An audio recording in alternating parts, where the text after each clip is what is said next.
Hi, this is Dr. Gregory Sadler. I'm a professor of philosophy and the president and founder of an educational consulting company called Reason.io, where we put philosophy into practice.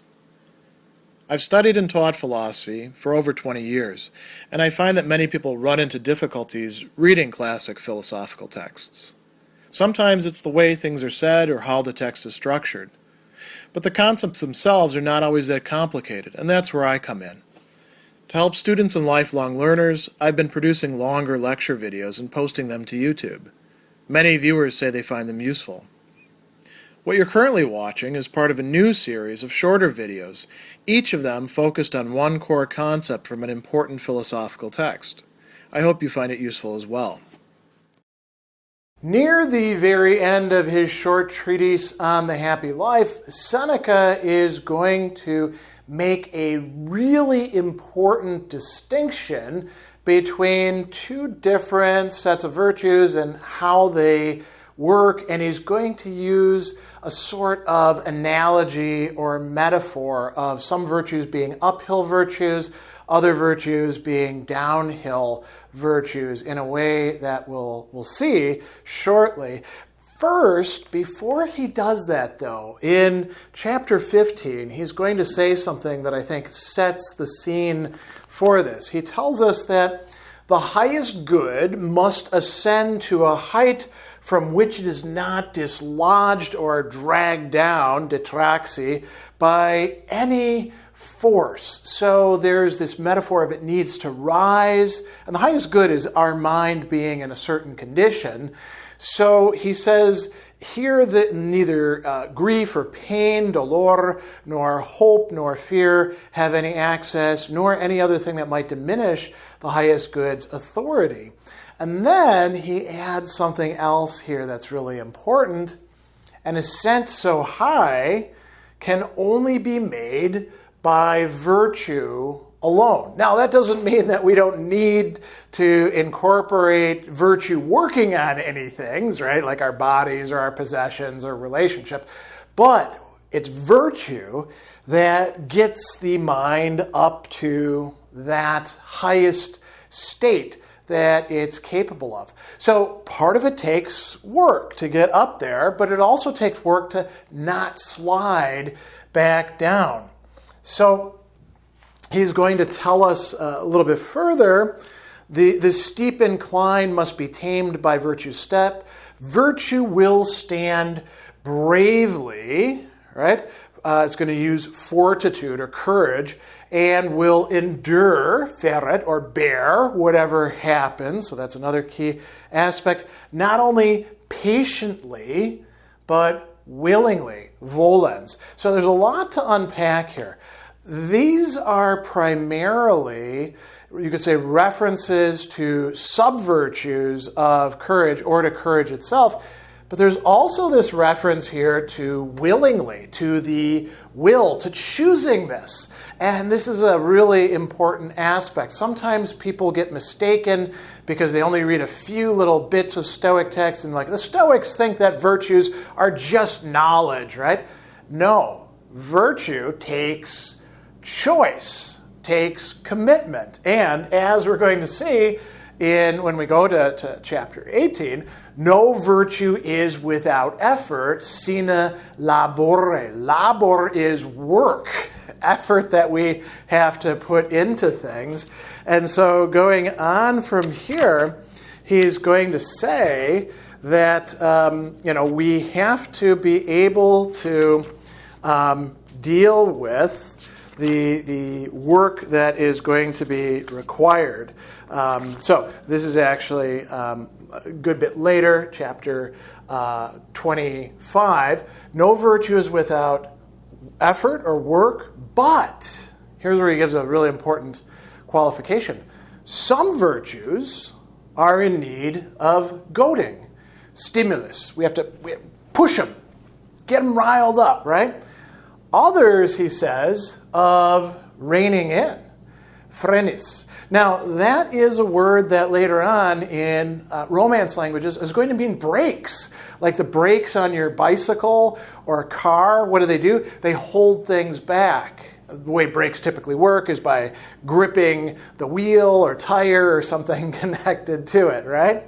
So the virtues themselves can be distinguished on this basis. Does this cover all of the virtues? Notice what he's going to be talking about here. This has to do with courage and its subordinate virtues. The Stoics distinguished a number of parts, you could say, or aspects to courage, right? Some had 5, some had others in there. There's not a completely consistent list between different authors who talk about this. And then there's the virtues that have to do with temperance. Temperance and courage are both cardinal virtues, and temperance also has subordinate virtues as well. It's not talking about wisdom or practical wisdom, right? It's not talking about justice. It's just talking about these two, which are massively important in Stoic ethics. So, different virtues require different things. And let's start with the courage-oriented ones. He says that some virtues are, as it were, going up a slope. Just as a body on an incline must be held back, one facing a steep hill must be pushed. Some virtues are on an incline going down. Others go up a slope. And then he says, is there any doubt that there is a climb, an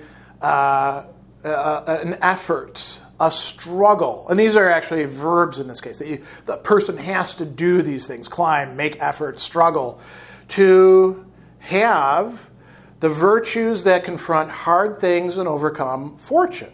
What are these?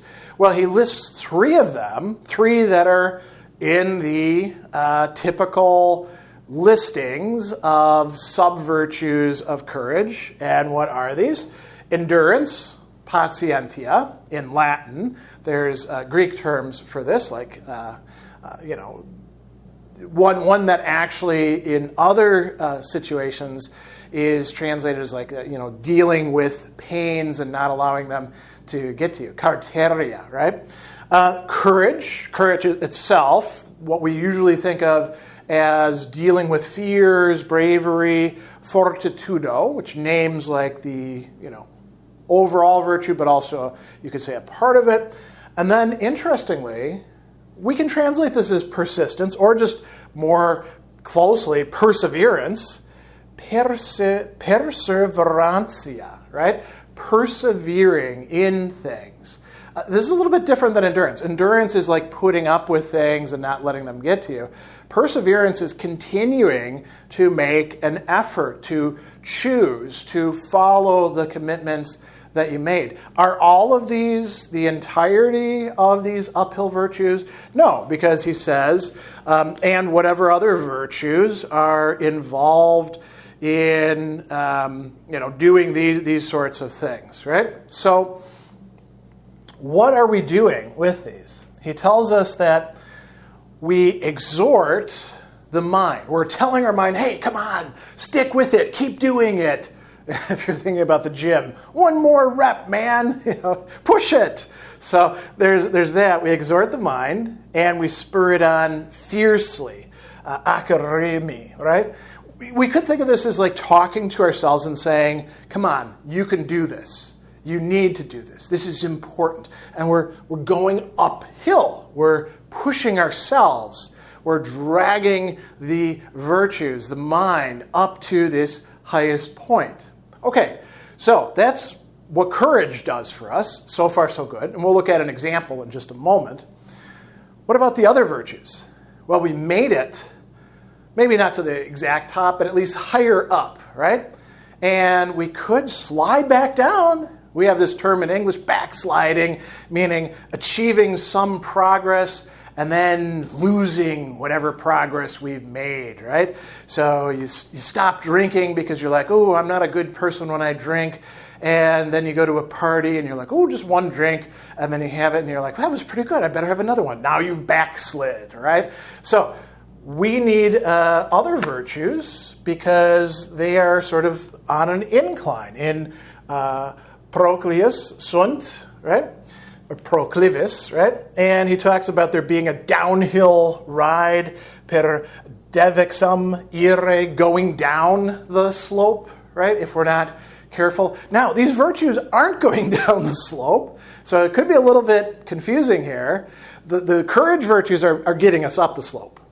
These virtues are keeping us from going down the slope. They are restraints. They are brakes. They hold us in place. And what are these? Well, generosity or liberality, liberalitas, very important virtue that is part of, that's arguably part of justice, but it's also part of temperance here. Temperance itself, temperantia, right? Moderation, you can also translate that as it is quite often. And then gentleness, mansuetudino, right?